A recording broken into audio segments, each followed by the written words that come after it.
Ahojte, vítajte na mojom kanáli. Ideme sa teraz pozrieť na taký výkladík na otázku, či vám táto osoba, na ktorú myslíte, čo skoro napíše. A ja mám jedného takého, čo už začína dávať znaky, že niečo sa deje, tak cítim, že už ledva čakám, že či napíše, nenapíše, lebo vždycky sa mi tak ozýva, tak akoby dopredu signály sú. Tak by som chcela vedieť, že čo títo takíto skupinoví, kolektívni, čo plánujú. Aha. A máme tu, takto mi vypadla. Čiže tá 10 palíc, je to pre ňoho veľmi ťažké. Predtým to bolo také úplne, že až neprekonateľné napísať. Veľký problém mu to robilo. Ale teraz, hej, no je to stále pre ňo také, že on je taký zahltený. Čiže bude písať, alebo čo spraví. Zatiaľ je zahltený. Aha, a prečo je zahltený? Má tu výber. Čiže ten výber je nejaké rozhodnutie a on má strach z tej zmeny. Je taký nerozhodný, ešte nevie, nevie čo potom. Hej, že keď sa ozve, tak čo potom bude. Toto mi tam ide, proste, keby sa aj ozval, tak potom ale čo z toho? Už on takto nad tým rozmýšľa. Že čo by vám teda vedel ponúknuť, keby sa ozval? O čom by to bolo? Či by to bolo seriózne, alebo toto všetko mu ide hlavou.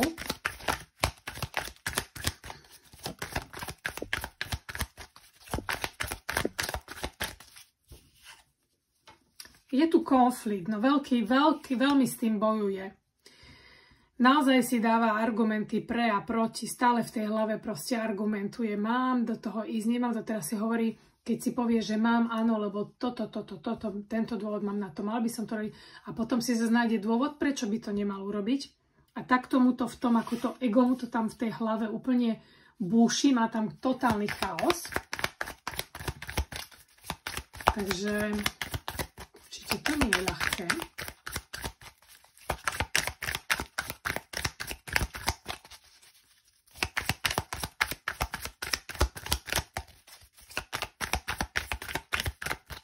Ale čo, ozve sa, či neozve sa? Ozve sa, neozve sa, čo spraví? No, tu máme väžu. Čiže nejaká katastrofa sa stane, nejaká neočakávaná zmena sa stane, ale jeho to niekam posunie, ja to cítim, hneď si dám tomu druhú kartu, lebo cítim, že fakt to niekam posunie. Niečo sa mu stane v živote, asi ho to nakopne. Mám pocit, že dostane od vesmíru taký kopanec a toho akoby niekam posunie. No a vidíte, máme tu zaujímavé, máme tu tú vášeň. A táto mi vypadla aj minule v tom výklade, čiže proste niečo sa mu otvorí. Univerz mu niečo rozbije a otvorí sa mu myseľ, otvorí sa mu videnie. A toto môže byť aj nejaký flirt.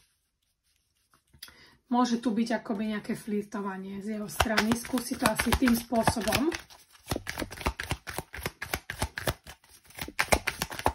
Tak som zvedavá.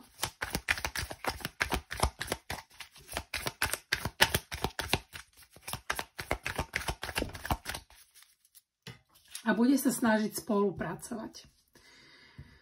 Čiže on veľmi pracuje na tom, aby sa mohol zaangažovať. Chcel by sa zaangažovať, chcel by spolupracovať. Veľmi by to chcel naozaj. Aj keď tu ten konflikt má, ale snaha sa cení. My nemáme čas čakať, hej, na nikoho. A máme tu, musí urobiť ten správny výber. Čiže máme tu tú sedmičku pohárov a má tu na výber. Zatiaľ ešte si nevie on vybrať. Dáme si na to ešte kartičku, hej. On si nevie vybrať, ešte zatiaľ rozmýšľa nad tým svojim výberom a máme tu štvorku mečov, to znamená, že je tu obrovský strach. Ešte nenašiel ten pokoj nad tým svojim konfliktom a výberom, toto je jeho momentálna situácia, čiže toto je veľký chaos, Opa, pardon, že kývem s tou kamerou, lebo tu mám tak nainštalované, že stále do nej proste buchnem.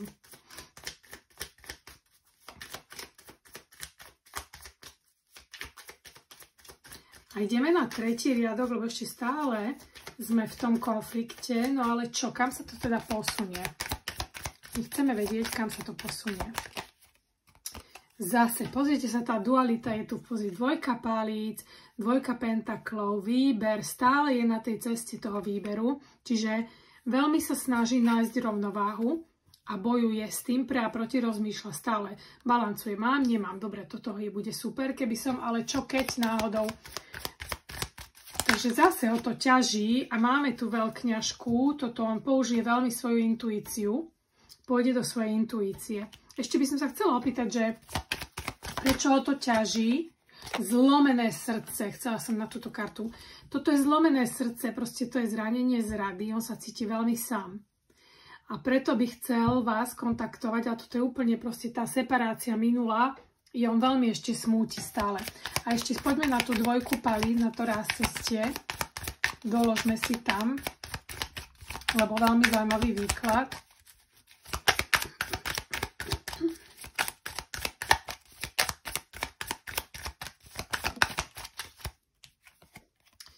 Sedmička palíc, je tu proste ten, hej, ten boj.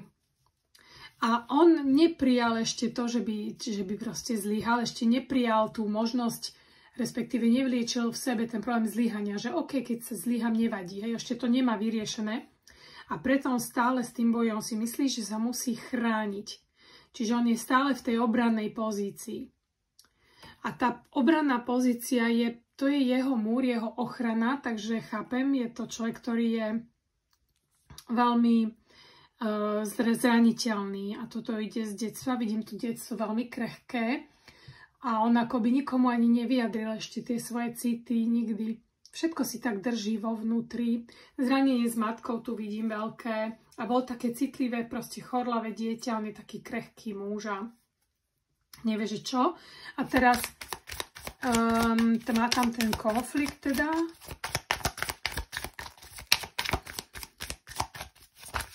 Jeho emócie, veľmi ho zahlcujú. No ale máme tu, čiže budete musieť byť veľmi, veľmi trpezlivá, lebo on je taký typ, že on si najprv veľmi dobre rozmyslí, čo povie. Čiže on zváži slova, on sa zastaví a nechce sa vťahovať, nechce konflikty on. Toto je nekonfliktný typ, on chce, aby všetko plynulo, on nechce byť zranený, on nechce mútiť vody, on nechce robiť vlny, on chce proste pokoj. Takže tak a použije vlastne tú intuíciu, čo spraví, ešte na to si dáme niečo.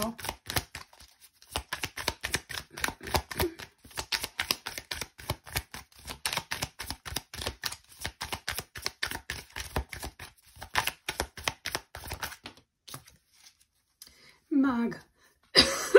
Čiže áno, začne on niečo tvoriť. On začne niečo tvoriť, manifestovať a snaží sa, bude lepšie sa snažiť vyjadriť, vizualizovať. On si to zatiaľ už manifestuje, ale dáva si pozor slovne, už zvažuje, ale niečo sa stane. Proste tá túžba prísť k vám je veľmi silná. Dajme si na tú tímovú prácu, spoluprácu, čo by chcel. Musí výjsť z toho, no ešte v izolácii. Lebo on by veľmi chcel, ale sa cíti taký akoby zviazaný z nejakého dôvodu. Tu má zviazané ruky, proste veľmi ho to terorizuje, ten strach. Je z toho úplne prevrátený. Takže zatiaľ to nemám, ale môžeme sa na tom pozrieť v ďalšom výklade. Ak máte témy výkladové, tak nech sa páči, môžete mi písať. Ahojte, pa, pa.